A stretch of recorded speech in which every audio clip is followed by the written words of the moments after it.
The hills across the valley of the Ebro were long and white. On this side there was no shade and no trees, and the station was between two lines of rails in the sun. Close against the side of the station there was the warm shadow of the building and a curtain, made of strings of bamboo beads, hung across the open door into the bar to keep out flies. The American and the girl with him sat at a table in the shade, outside the building. It was very hot, and the express from Barcelona would come in 40 minutes. It stopped at this junction for 2 minutes and went on to Madrid.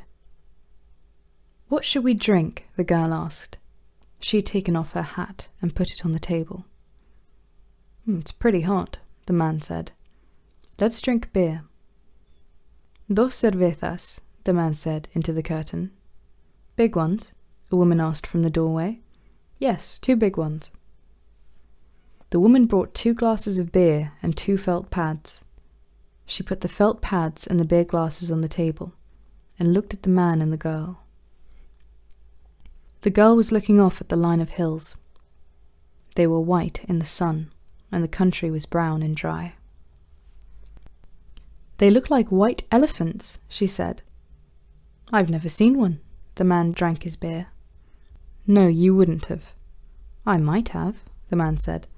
"Just because you say I wouldn't have doesn't prove anything." The girl looked at the bead curtain. "They've painted something on it," she said. "What does it say?" "Anis del Toro. It's a drink. Could we try it?" The man called, "Listen," through the curtain. The woman came out from the bar. "4 reales. We want 2 Anis del Toro. With water? Do you want it with water?" "I don't know," the girl said. "Is it good with water?" "It's all right." "You want them with water?" asked the woman. "Yes, with water." "It tastes like licorice," the girl said, and put the glass down. "That's the way with everything." "Yes," said the girl. "Everything tastes of licorice, especially all the things you've waited so long for, like absinthe." "Oh, cut it out." "You started it," the girl said. "I was being amused. I was having a fine time." "Well, let's try and have a fine time." "All right." "I was trying. I said the mountains looked like white elephants. Wasn't that bright?" "That was bright." "I wanted to try this new drink. That's all we do, isn't it? Look at things and try new drinks." "I guess so." The girl looked across at the hills. "They're lovely hills," she said. "They don't really look like white elephants. I just meant the colouring of their skin through the trees." "Should we have another drink?" "All right." The warm wind blew the bead curtain across the table. "Oh, the beers are nice and cool," the man said. "It's lovely," the girl said. "It's really an awfully simple operation, Jig," the man said.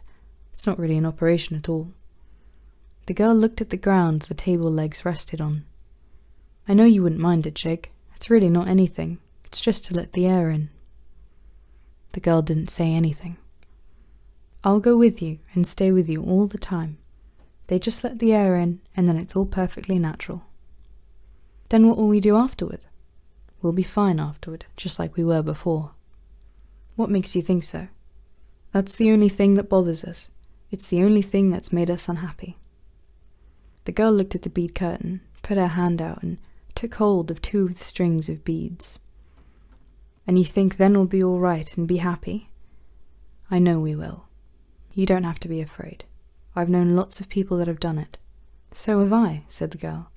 "And afterward they were all so happy." "Well," the man said, "if you don't want to, you don't have to.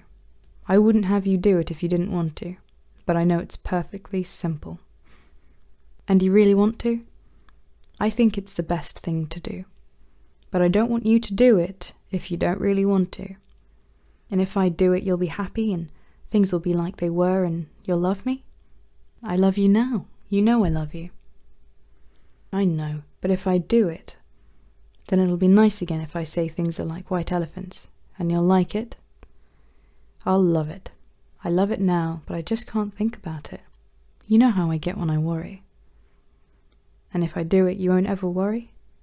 I won't worry about that because it's perfectly simple. Then I'll do it, because I don't care about me. What do you mean? I don't care about me. Well, I care about you. Oh yes, but I don't care about me. And I'll do it, and then everything will be fine. I don't want you to do it if you feel that way. The girl stood up and walked to the end of the station. Across, on the other side, were fields of grain and trees along the banks of the Ebro. Far away, beyond the river, were mountains. The shadow of a cloud moved across the field of grain, and she saw the river through the trees. And we could have all this, she said, and we could have everything, and every day we make it more impossible. What did you say? I said we could have everything. We can have everything. No, we can't. We can have the whole world. No, we can't. We can go everywhere. No, we can't. It isn't ours anymore. It is ours. No, it isn't. And once they take it away, you never get it back. But they haven't taken it away. We'll wait and see. Come on back in the shade, he said. You mustn't feel that way. I don't feel any way, the girl said. I just know things. I don't want you to do anything that you don't want to do. Nor that isn't good for me, she said. I know. Could we have another beer? All right, but you've got to realize. I realize, the girl said. Can't we maybe stop talking? They sat down at the table, and the girl looked across at the hills on the dry side of the valley, and the man looked at her and at the table. You've got to realize, he said, that I don't want you to do it if you don't want to. I'm perfectly willing to go through with it if it means anything to you. Doesn't it mean anything to you? We could get along. Of course it does, but I don't want anybody but you. I don't want anyone else, and I know it's perfectly simple. Yes, you know it's perfectly simple. It's all right for you to say that, but I do know it. Would you do something for me now? I'd do anything for you. Would you please, please, please, please, please, please, please, please stop talking? He did not say anything, but looked at the bags against the wall of the station. There were labels on them from all the hotels where they had spent nights. But I don't want you to, he said. I don't care anything about it. I'll scream, the girl said. The woman came out through the curtains with 2 glasses of beer and put them down on the damp felt pads. The train comes in 5 minutes, she said. What did she say? Asked the girl. That the train is coming in 5 minutes. The girl smiled brightly at the woman to thank her. I'd better take the bags over to the other side of the station, the man said. She smiled at him. All right, then come back and we'll finish the beer.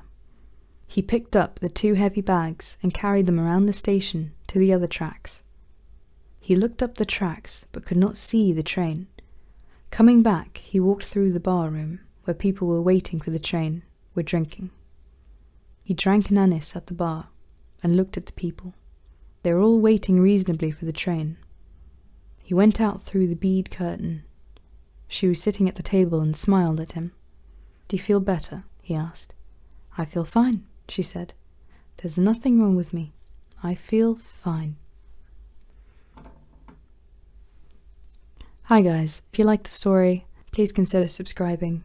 I love to narrate these stories, and if you have any recommendations for what you'd like to hear, let me know, and I can do that for you. Stay safe and have a good day.